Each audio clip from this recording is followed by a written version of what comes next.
তাদের কাছে বড় বাইবেল আছে? হালেলুয়া। প্রথম সামুয়েল 1:11 থেকে আমি পড়ছি। তার আগে বলছি এই ঘটনাটা হান্না আর পনিন্না দুইজনই সতীন, এক স্বামী তাদের ছিল। তা পনিন্নার সন্তান ছিল, কিন্তু হান্নার কোনো সন্তান ছিল না, সে হচ্ছে বাজ ছিল। তার এই যে সতীন, তাকে সবসময় তাকে নিয়ে মস্করা করত। তার সন্তান নেই, অথচ তার যার অনেক সন্তান, যা বলছি সতীনের ছেলে পেলে আছে। এই কারণে হান্নাকে সবসময় রাগানোর চেষ্টা করত, হান্নাকে দুঃখ দিত। আর এই যে হান্নার যে স্বামী ইলকানা, তার বড় যে ওই পনিন্নার থেকে হান্নাকে বেশি ভালোবাসতো। তা হান্না একদিন তার স্বামীর কাছে গিয়ে কাঁদছে আর বলছে, তুমি আমাকে যেভাবে হোক আমাকে সন্তান দাও, আমারও সন্তান চাই। তা ইলকানা রেগে গিয়ে বলছে, আমি কি ঈশ্বর সদাপ্রভু নাকি? আমি কি তোমার গর্ভ কি রুদ্ধ করেছি? মানে আমি কি তোমার গর্ভ বেঁধে রেখেছি? ঈশ্বর তিনি তোমার গর্ভ বেঁধে রেখেছেন, তিনি দিতে পারেন সন্তান। আমি কিছু করতে পারি? আমি কিছুই করতে পারি না। এই যে বাক্যটা, যে ঈশ্বর সদাপ্রভু তোমার গর্ভ বেঁধে রেখেছে, এই বাক্যটুকু হান্নার কানে প্রবেশ করেছিল। তা এরা কি করত?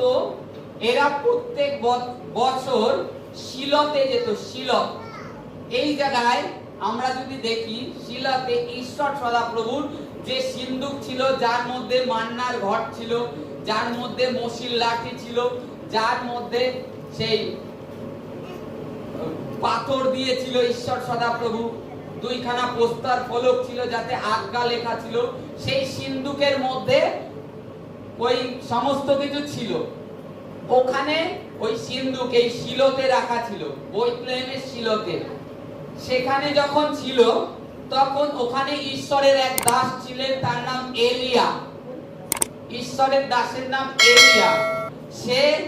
ওই এলিয়া, ইসরায়েলে তখন কোনো রাজা ছিল না, তিনি যাজক ছিলেন, প্লাস ইসরায়েলের বিচারও করতেন।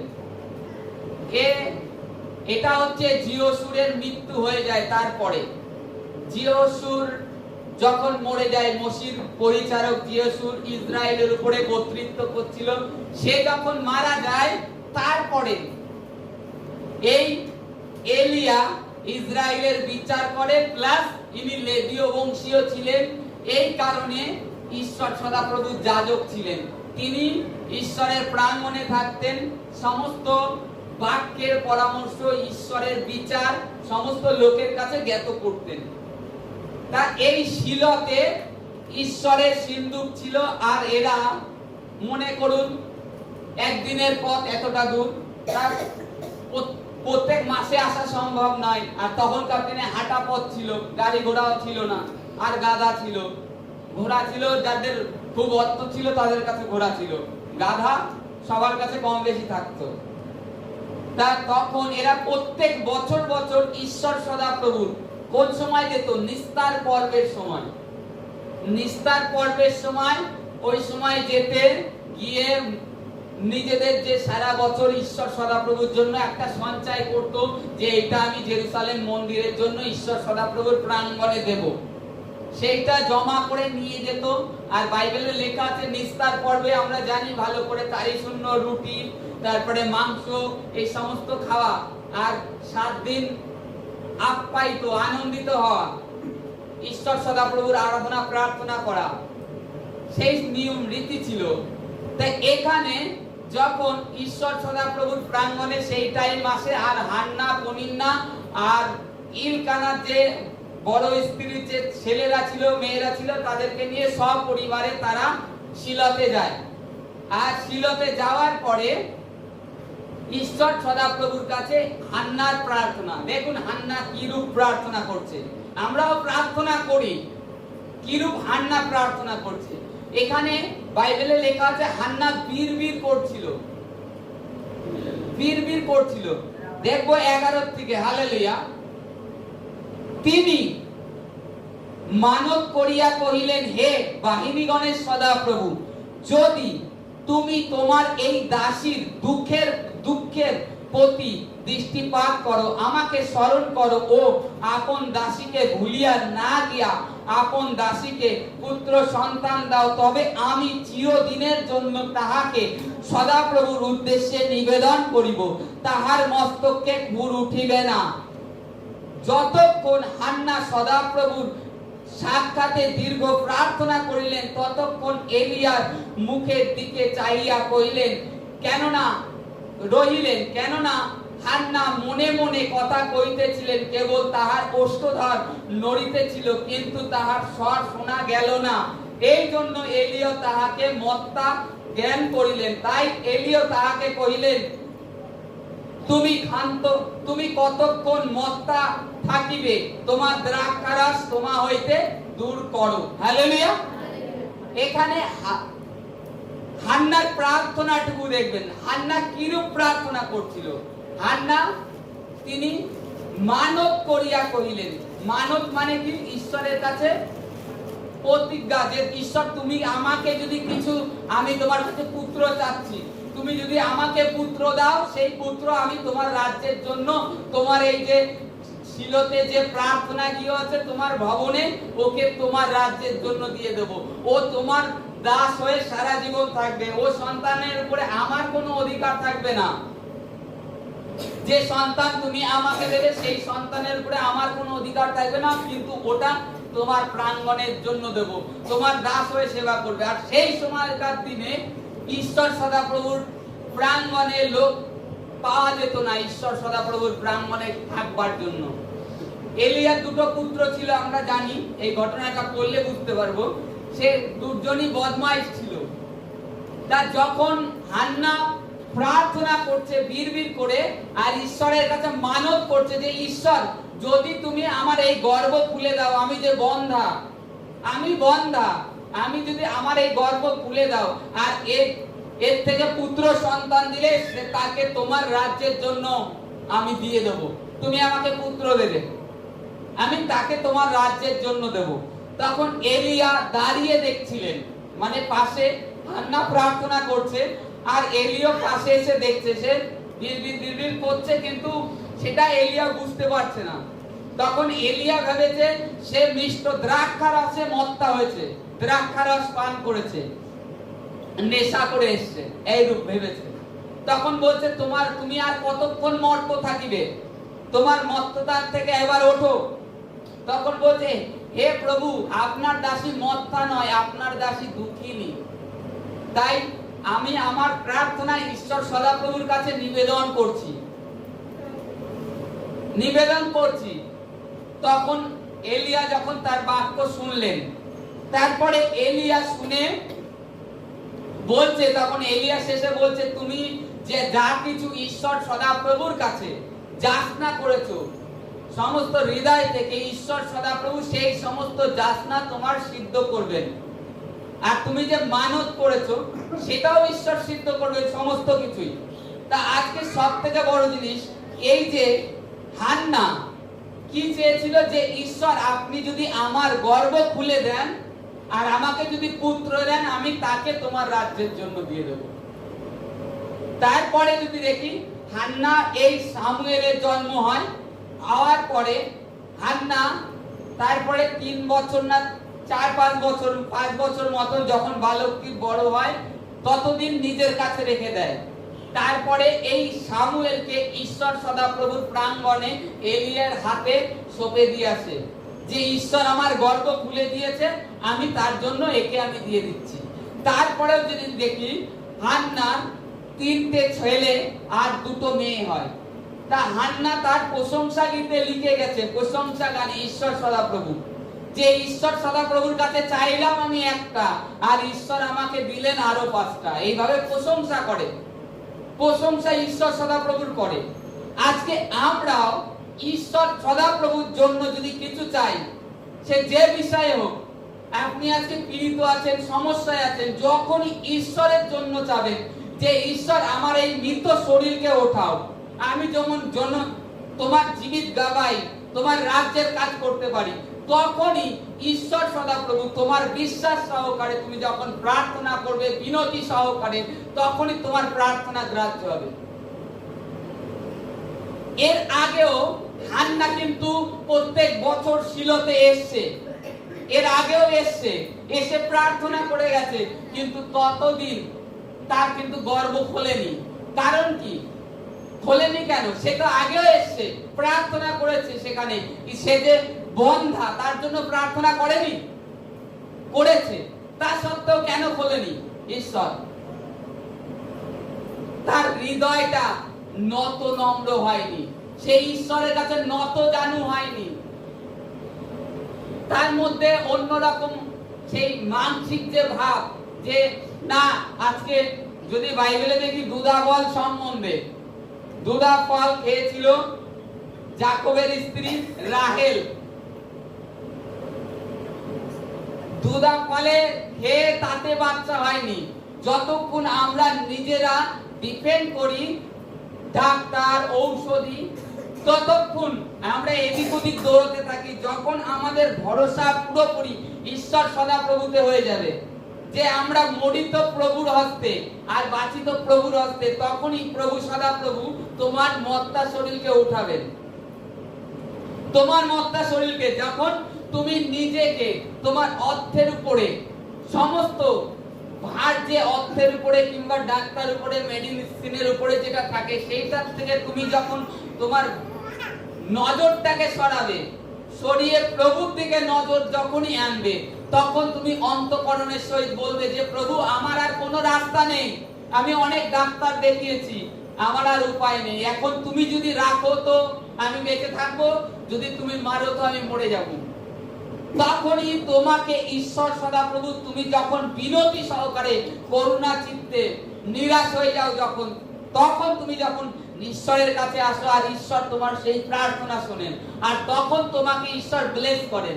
আর আজকে এখানে যে বন্দা, যে হান্না বন্দা ছিল, ঈশ্বর প্রাঙ্গণে এসে তার আগে বছর বছর তখন তার গর্ভ খোলেনি। যখনই বলেছে যে ঈশ্বর আমি, তুমি আমাকে যে পুত্র দেবে তাকে আমি তোমার রাজ্যের জন্য দিয়ে দেব, তোমার সেবা কার্যের জন্য, তখন ঈশ্বর সদাপ্রভু তার গর্ভ খুলে দেয়। আজকে আমরাও ঈশ্বর সদাপ্রভুর জন্য চাই না আমরা শরীরে সুস্থ থাকি, হেলদি থাকি, আমাদের পরিবারে অভাব থাকুক না, আমরা জগতের সাথেও চলবো আবার প্রভুতেও চলবো, দুই দিকে থাকবো। প্রভু স্পষ্ট বলছে যে দুই কর্তার দাসত্ব করতে পারে না কোন ভৃত্য, এক ভৃত্য দুই কর্তার দাসত্ব করতে পারে না। আজকে তুমি যখন ঈশ্বর থেকে ব্লেসিং নিচ্ছ, ঈশ্বরের থেকে সমস্ত কিছুর আশা করছো, তাহলে তুমি জগৎটাকে ত্যাগ করো জগতের সঙ্গে। আজকে তোমাকে নিন্দামন্দ করবে লোকে, যখনই প্রভুর পথে চলবে তোমাকে অনেক রকম কথা বলবে, বড় ধার্মিক হয়ে গেছে, এইরূপ কথা বলবে, কিন্তু তাদের বাক্যে কর্ণপাত করলে হবে না। তোমার ঈশ্বর সদাপ্রভু তোমাকে আহ্বান করেছেন, তোমাকে ডেকেছেন, তোমাকে আশীষ করবার জন্য ডেকেছেন। তোমার মৃত শরীরকে, তোমার শরীরের মধ্যে যে রোগটা আছে, তোমার মধ্যে যে বাজপান রয়েছে, সেই সমস্ত থেকে তোমাকে ছুটকারা দেওয়ার জন্য নিয়ে এসেছে ঈশ্বর। আর তুমি ঈশ্বর যে তোমার জন্য পরিকল্পনা রেখেছে, সেই পরিকল্পনা তুমি নিজেই ব্যর্থ করছো, নিজেই তুমি জগতের বাক্যে কর্ণপাত করছো। তোর জীবনে এটা হতে পারে না, হবে না, এই সমস্ত দাদা যেটা জাগতিক ভাব, এই যে জাগতিক, আমি কিছু কিছু জিনিসগুলো শুনি, সুগার, লোকে সুগার নিয়ে বলে যে সুগার নাকি কোনোদিন ভালো হয় না, ডাক্তার বলে, কিন্তু বাইবেল সেটা বলে না, প্রভুর বাক্য সেটা বলে না। যদি তুমি ঈশ্বরে বিশ্বাস করো, তোমার মধ্যে একটা সরষের দানার মতো বিশ্বাস থাকে, তাহলে পর্বত সমুদ্র দিয়ে পড়বে। তা সুগার তো সুগার। আজকে আমরা যদি দেখি, সামান্য উদাহরণ, আমাদের এখানে যে কাকা আসে, আলু কাকা, উনি কিন্তু সুগার নিয়ে আসে, আর আজকে উনি কিন্তু পুরো সুস্থ, উনি কিন্তু প্রার্থনায় আসে। কিন্তু আমরা বিশ্বাসী হওয়া সত্ত্বেও জগতের কিছু জিনিসের উপরে, জগতের কিছু সিস্টেমের উপরে ফলো করে ঈশ্বর সদাপ্রভুর থেকে আমাদের চোখ সরিয়ে নিয়েছি, চোখ সরিয়ে নিয়েছি। তাদের বাক্যটাকে আমরা ফলো করছি, কিন্তু বাইবেলে লেখা আছে তোমরা অঙ্গীকার করা ছিল না।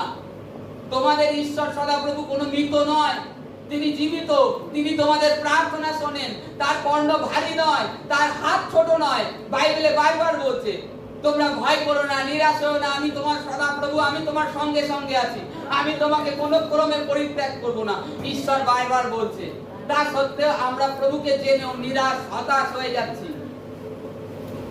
দুদিন কষ্ট হচ্ছে, তাতে হতাশ হয়ে যাচ্ছি। কিন্তু তোমার ঈশ্বর সদাপ্রভু জীবন্ত, এটা জেনে রাখবে।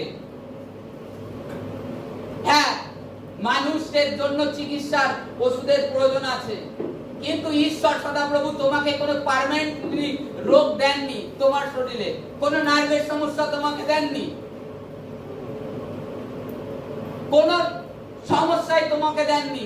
ঈশ্বর তিনি বলেছেন যে তোমরা বিশ্বাস করলে তোমাদের জীবনে যত বড় সমস্যা তোমরা বিশ্বাস করো। এবার কিছু কিছু ক্ষেত্রে অনেকের জীবনে টুকটাক সমস্যা থাকে, সেগুলোর কারণ থাকার কারণে বিষয়ে আমি ঈশ্বরের কাছে প্রার্থনা করছিলাম যে ঈশ্বর এগুলো কেন। প্রভু বলছে যে কাউকে যদি ঝম করে সুস্থতা করে দেওয়া হয়, ঝম করে, সে কিন্তু আবার পুরাতন পাপে ডুবে যাবে। আবার তার জীবনে যে পুরাতন পাপ ছিল সেই পাপের মধ্যে আবার লিপ্ত হয়ে যাবে। এই কারণের জন্য তার শরীর থেকে সম্পূর্ণ সমস্যাটা ঈশ্বর সদাপ্রভু বের করে দেন না, কিন্তু তার মধ্যে কোনো শয়তানের শক্তি কাজ করছে না। তোমার মধ্যে ঈশ্বর সদাপ্রভু ওটা রেখে দিয়েছেন ওইটুখানি, কারণ তুমি জানো সেই যে পাপ থেকে ঈশ্বর তোমাকে ধুয়ে বের করলো, সেই পাপে যদি আবার তুমি ঢুকে যাও, এই কারণের জন্য কিছু কিছু সমস্যা অল্প স্বল্প, খুব মারাত্মক নয়, একেবারে সামথিং, সেইটুখানি তোমার জীবনে হয়তো রয়ে গেছে। ওটা ঈশ্বর সদাপ্রভু বের করেন না, কারণ বাইবেলে লেখা আছে, আমি এই নিয়ে প্রার্থনা করাই, পৌলের ওই বাক্য উপস্থিত হয়। পৌলের পেটে কুষ্ঠাঘাত হচ্ছিল, পৌল ঈশ্বরের কাছে প্রার্থনা করে যে প্রভু এই দুষ্ট আত্মা আমার থেকে দূর করুন। প্রভু তখন উত্তর দেয়, আমার অনুগ্রহ তোমার জন্য যথেষ্ট। কেন বলেছিল? দুর্বলেতে ঈশ্বরের শক্তি প্রকাশ পায় প্রথমত, আর দ্বিতীয়ত তুমি যেন তোমার ওষ্ঠদার দ্বারা কোনো মন্দ কর্ম কিংবা কোনো পাপে লিপ্ত না হয়ে যাও। এই কারণের জন্য আজকে আমরাও যদি ঈশ্বরের কাছে সুস্থতার জন্য প্রার্থনা করি আর দীর্ঘদিন ধরে পাচ্ছি না, প্রথমত তবে এখনো নিজেকে পরীক্ষা করতে হবে যে আমি কি এই হান্নার মতন নিজের মনটাকে নতনম্র করে এসেছি ঈশ্বর সদাপ্রভুর প্রাঙ্গণে। আমার মধ্যে যে সমস্ত গুলো, ক্রোধ, হিংসা, কাউকে দেখলে মানে জ্বলন, এই সমস্ত গুলো কি আমি পরিত্যাগ করেছি? আমার প্রতিবেশীকে কি আমি ভালোবাসতে পারছি? যখন তুমি নত নম্র হয়ে যাবে আর যখন তুমি ঈশ্বর সদাপ্রভুর জন্য কিছু যাচনা করবে যে ঈশ্বর আমার এই মর্তা শরীরকে ওঠাও, এই শরীর আর এই সাংসারিক অভিলাষের জন্য নয়, এই শরীর তোমার রাজ্যের জন্য, তোমার সেবা কাজের জন্য ব্যবহৃত হবে, তবে ঈশ্বর সদাপ্রভু তোমার মৃত শরীরকে উঠাবে উঠাবে উঠাবে। ঈশ্বর প্রতিজ্ঞা করেছে। কিন্তু আমরা প্রথমত সেইভাবে নিজেদেরকে নত নম্র করে আনছি না। আর দ্বিতীয়ত আমি বললাম যেন তোমরা মন্দতায় না ডুবে যাও। আবার এই কারণের জন্য যারা সুস্থ হয়েছে, কিছু সমস্যা আছে, এই কারণের জন্য রয়েছে, এই কারণের জন্য রয়েছে। অতএব ঈশ্বরের কাছে বিনতি সহকারে নত নম্র হয়ে প্রার্থনা করো, যাই হোক, আর ঈশ্বরের প্রশংসা করো। বাইবেলে লেখা আছে আদিতে বাক্য ছিল, বাক্য ঈশ্বরের কাছে ছিল, বাক্য ঈশ্বর। বাক্যটাকে সঠিক ব্যবহার করো। কেউ তোমাকে বাক্য বলছে যে তোমার যে হয়েছে এ ভালো হতে পারে না, তুমি বলো আমার ঈশ্বর জীবন্ত, তার কাছে অসম্ভব কিছুই নয়। বাইবেলে প্রভুর বাক্যে লেখা আছে যে তার ক্ষত দ্বারা আমি আরোগ্য লাভ করেছি। রোগকে বলো, যাই রোগ থাক তাকে বলো, আমি যীশু খ্রিস্টের পবিত্র নামে আদেশ দিচ্ছি, আমার শরীরে তোমার কোনো অধিকার নেই। আমি ঈশ্বরের সন্তান, আর আমি বিশ্বাস করি প্রভু আমার এই মৃত শরীরকে উঠাচ্ছে, উঠিয়ে দিয়েছে। এইভাবে প্রার্থনা করো। আজকে প্রার্থনা খালি প্রার্থনা যেটুখানি করার দরকার, প্রভু অনেক দিন ধরে ব্যথা কমছে না, কমবে না, অনেক দিন ধরে আসছি প্রার্থনায় কিছু হচ্ছে না, কেন এই সমস্যা? প্রভুর কাছে প্রশ্ন করছি, প্রভুর কাছে প্রশ্ন করছি, কিন্তু প্রভুকে ধন্যবাদ দিচ্ছি না। কেন? আমরা সামান্য এই জাগতিক ব্যথা উপলব্ধি করে প্রভুর কাছে প্রশ্ন করছি আমাদের শরীরে, কিন্তু প্রভু যে আমাদের জীবনে এর থেকে বড় মহিমা রেখে দিয়েছে অনন্ত রাজ্যের জন্য, সেই বেলায় একবারও বলছি না যে প্রভু তোমার ধন্যবাদ করছি আমার জন্য স্বর্গ পাকা। বলছি না প্রভু ধন্যবাদ করছি না। আমরা খালি জাগতিক ভাবনায় পড়ে আছি, জাগতিক চিন্তায়, কি করব, কিভাবে অর্থ সঞ্চয় করব, কিভাবে বয়স হলে আরো ভালো থাকতে পারি, কিভাবে আমার ছেলে ভালো থাকতে পারে, কিভাবে। কিন্তু এই সমস্ত ভার ঈশ্বরকে দিচ্ছি না, ঈশ্বরের কাছে গভীরভাবে একনিষ্ঠভাবে প্রার্থনা করছি না, করুণার সহিত কেঁদে কেঁদে। বাইবেলে লেখা আছে যতক্ষণ না তোমরা ঈশ্বর সদাপ্রভুর সাড়া পাও ততক্ষণ প্রার্থনা করো, তিনি তোমাদেরকে উত্তর দেবেন। আমরা ভুলে যাচ্ছি আমাদের ঈশ্বর জীবন্ত। এ তো সামান্য, আমরা যদি বাইবেলে দেখি এ তো হান্না বিনতি সহকারে প্রার্থনা করেছিল। যদি দেখি আমরা দানিয়েলের যে আদ্রাক মেশাক আবেদনগর যে ছিলেন, দানিয়েলের 3 সঙ্গী বন্ধু, তাদেরকে আগুনের মধ্যে ফেলে দেওয়া হয়েছিল, তখনও তারা কি বলছে? হে ঈশ্বর তোমার ধন্যবাদ করি। রাজার সম্মুখে কি বলছে? রাজার মুখের সামনে যে আমাদের ঈশ্বর, রাজা বাঁচাতে সামর্থ্য আছে, আমাদের যিনি ঈশ্বর তিনি আমাদেরকে বাঁচাতে তার ক্ষমতা আছে, তা সত্ত্বেও তিনি বাঁচাক অথবা মারুক, আমরা এই আগুনে যদি জ্বলেও পুড়ে মরে যাই, তাহলে আমাদের ঈশ্বর সদাপ্রভুর নাম ধন্য। তবুও রাজা আমরা তোমার ওই মূর্তির সম্মুখে হাঁটু গাড়বো না, মস্তক নমন করব না, আমরা আমাদের ঈশ্বর সদাপ্রভুর আরাধনা করি, আর তিনি জীবন্ত, আর তিনি আমাদেরকে রক্ষা করবেন।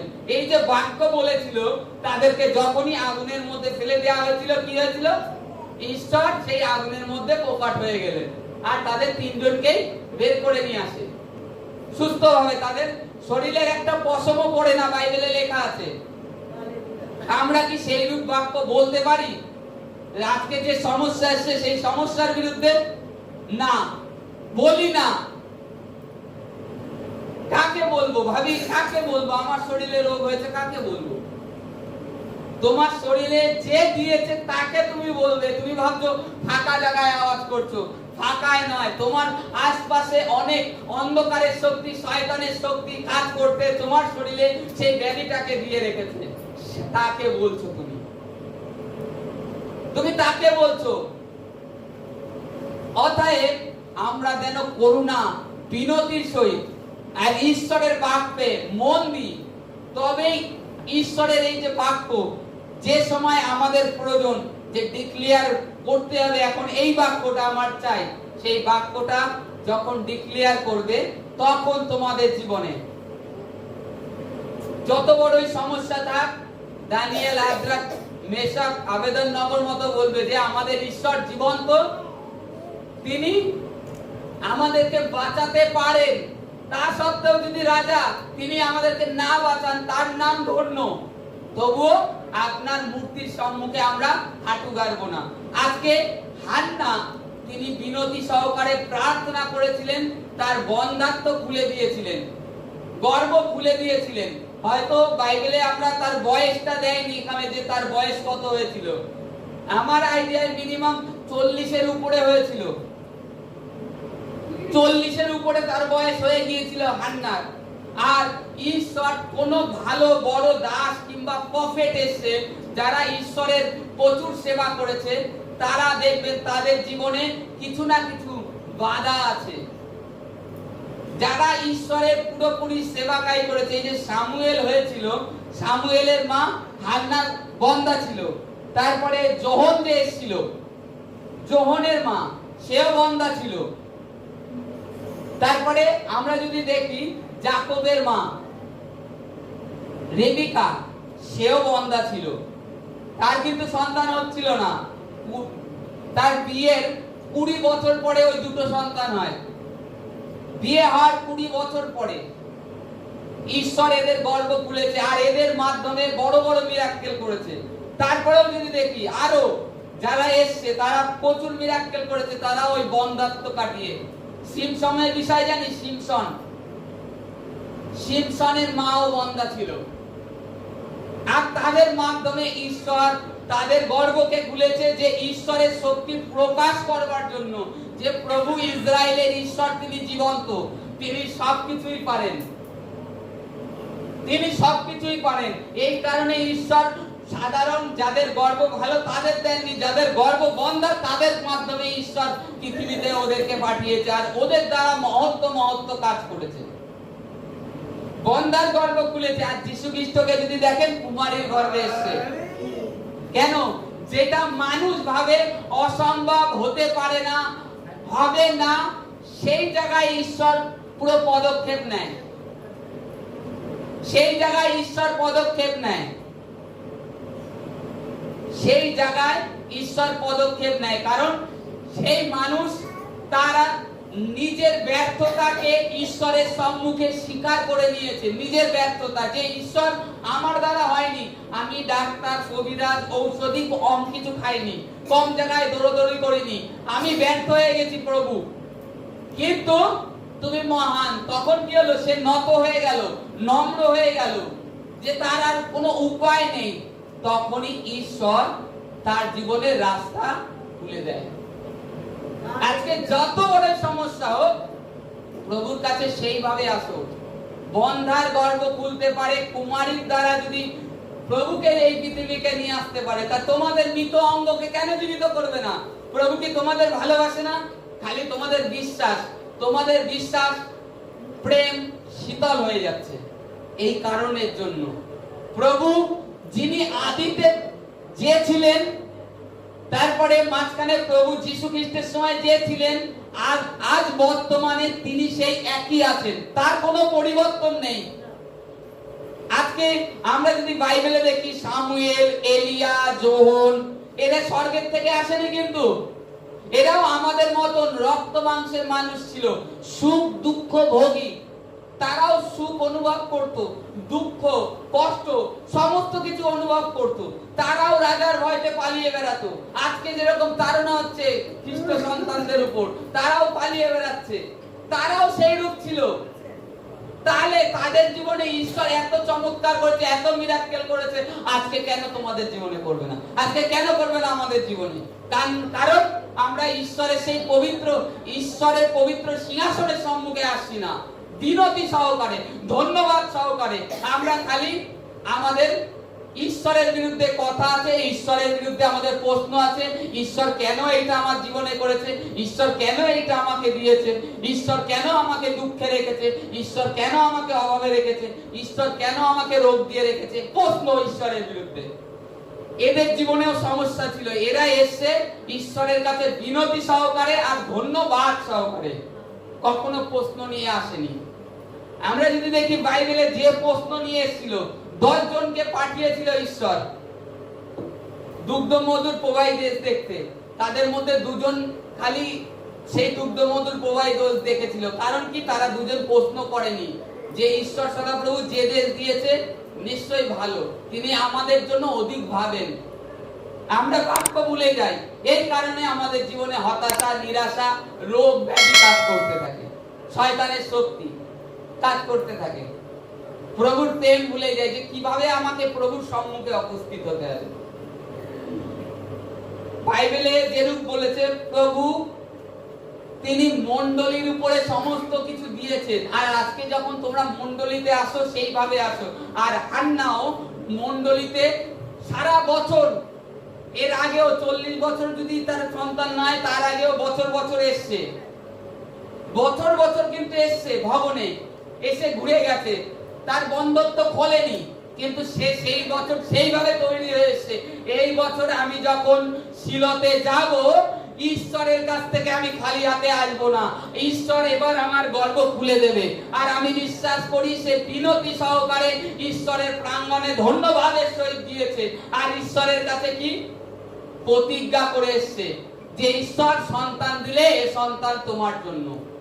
আজকে তোমরাও ঈশ্বরের প্রাঙ্গণে যখন আসো, প্রতিজ্ঞা সহকারে আসো, নিজেকে সেইভাবে তৈরি করে নিয়ে আসো যে ঈশ্বর আজকে আমি প্রার্থনায় যাচ্ছি, আজকে কলুসায় যাচ্ছি, আজকে যখন কলুসার ওই বাউন্ডারির মধ্যে আমি পা ফেলবো, আমার যে অঙ্গ পীড়িত আছে, আমার যে শরীরের যে সিস্টেম খারাপ আছে, সেটা ওই প্রাঙ্গণে পা রাখার মাধ্যমে আমি সুস্থ হয়ে যাব, আমার বন্ধত্ব খুলে যাবে। এইরূপ আসছো না, তোমরা উঠছো সকালবেলায়, কি করছো? আগে নিজেদের কাজে ব্যস্ত, শারীরিক কাজে, তোমাদের কাজে। বাইবেলে ও বলছে তোমরা নিয়ত সদাপ্রভু ধন্যবাদ করো, সকালবেলায় ওঠো, ঈশ্বরকে ওই বিছনার থেকে, বাসি বিছনার থেকে ধন্যবাদ দাও, প্রভু এই দিন আমায় দেখতে দিয়েছো। সব থেকে বড় জিনিস, রাত্রেবেলায় ঘুমিয়েছিলাম, কোথায় ছিলাম আমি জানি না, তারপরে তুমি আমাকে এই দিন আমাকে দেখতে দিয়েছো। কি প্রভুকে ধন্যবাদ দেয়া যায় না? প্রভুকে ধন্যবাদ দাও সেই দিনের জন্য, শুভ সকাল দেখার জন্য, সকলকে সুস্থ রাখার জন্য। তারপরে সেই দিনটা সমর্পণ করো। তারপরে ঈশ্বরের কাছে এইরূপ ভাবে বলো যে ঈশ্বর আজকে বিশ্রাম, আবার সপ্তাহের প্রথম দিন, আজকে আমার শরীরে কিংবা আমার পরিবারে যা অভাব আছে, আমার শরীরের অসুস্থতা, আমার পরিবারের কেউ অসুস্থ থাকে, আমি বিশ্বাস করি আজকে আমি তোমার প্রাঙ্গণে যাচ্ছি। বাক্য দ্বারা বলো প্রাঙ্গণে যাব, আর আমি বিশ্বাস করি প্রাঙ্গণে প্রবেশ পা রাখার মাধ্যমে, যখনই আমি পা রাখবো, আমার পরিবারে কিংবা আমার যে কোনো সমস্যা থাক, সেটা আমি তখনই সুস্থ হব। এইরূপ নিজে আগে তৈরি হও, নিজেকে তৈরি করো, তারপরে প্রভুকে আর তৈরি করতে হবে না। আর প্রভুকে এর জন্য প্রভুর কাছে বিনতিও করতে হবে না। যখন নিজের হৃদয়কে তুমি তৈরি করে নেবে, মনে করবে, তাহলে তোমার সুস্থতা, তোমার যে এতদিন যে কষ্ট বেদনার মধ্যে ঘুরছিলে, যে বন্ধাত্ম কাজ করছিল, সেটা তোমার জীবনে আর কাজ করবে না, সেটা বন্ধ হয়ে গেছে। কারণ তুমি তোমার হৃদয়টাকেই তৈরি করনি। প্রথমত এইভাবে করো, তবেই দেখবে ঈশ্বর থেকে, ঈশ্বর যা কিছু তোমার জীবনে আটকে আছে, সমস্ত মার্গ রাস্তা তিনি খুলে দেবেন। Hallelujah, hallelujah.